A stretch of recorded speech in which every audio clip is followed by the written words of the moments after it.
Today I am going to show you my favorite drone shot of all time and the editing involved to get it to where I liked it. Over the years I've done some strange things with drones. I have built spotlights so I could get certain nighttime shots. I have dropped spiders, mechanical spiders from drones. I've even dropped water balloons from drones. But this one here is my favorite shot ever.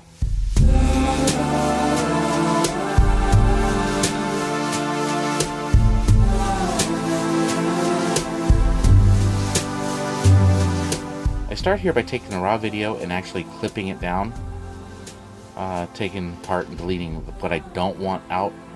So I've just got the shot I want, or at least most of the shot I want, or a little bit more of the shot I want, so I can edit it down.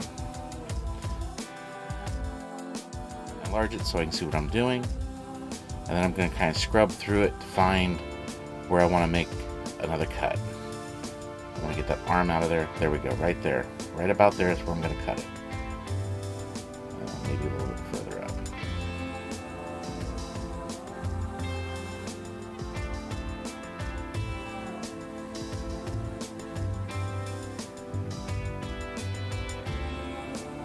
Okay, so there I split the clip.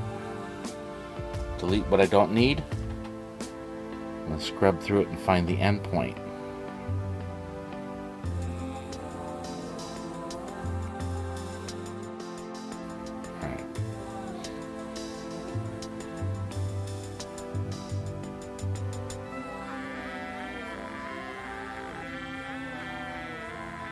Now get rid of all of that. Don't need any of that. So now I've just got the final clip that I'm going to use.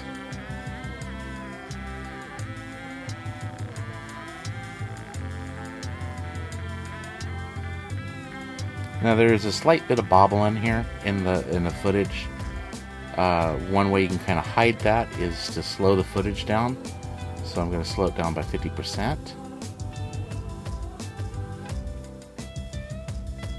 The other thing about my drone is it happens to fly backwards better than it does forward. Always has. It seems to be a little bit more stable. If I fly it forward, sometimes it pinwheels. So I'm going to actually reverse this footage so then it comes out looking like I want it to. It looks sort of like a crane shot almost.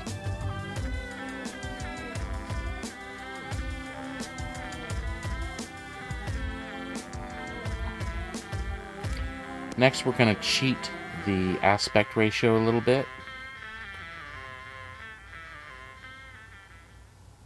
I'm going to go into my effects folder that I have just sitting here, stuff I've collected.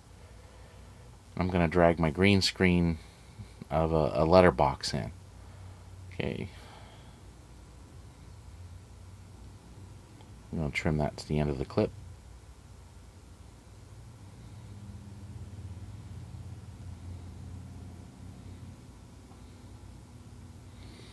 Okay, now I'm going to take that and I'm going to make it into a composite. So I want blue screen, green screen, green screen, blue screen. That's going to give it that letterbox wide angle look. I can kind of get away with it with this particular camera because it has a pretty wide angle lens on it.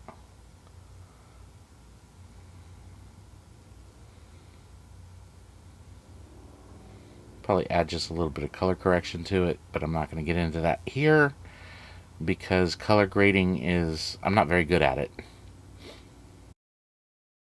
Now a word about why I use iMOVIE. It just seems to be, I like the workflow. I came from Final Cut Pro, and I can do probably 80%, maybe 90% of what I could do in Final Cut Pro, I can do in iMOVIE. iMovie's a lot lighter weight.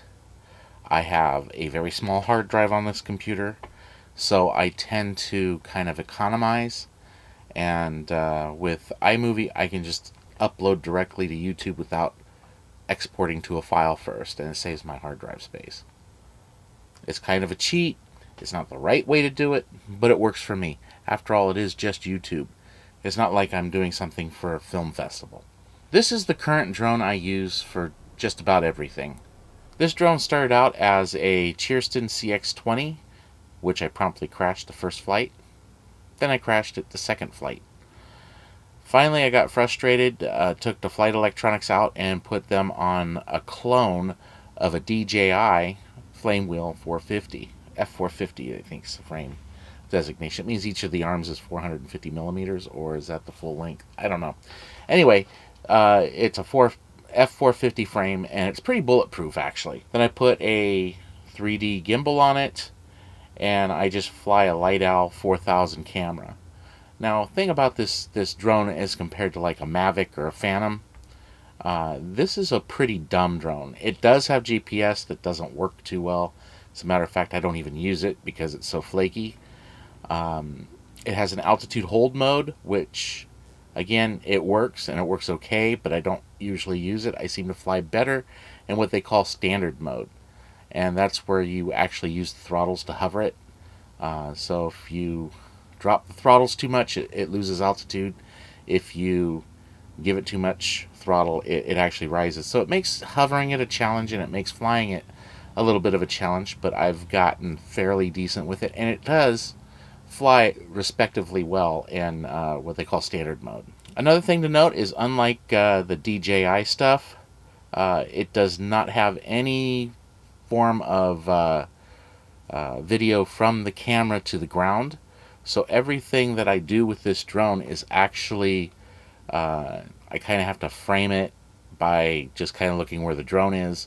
I can't look at a smartphone or a tablet to see where the drone is because my particular drone does not transmit video back to the ground.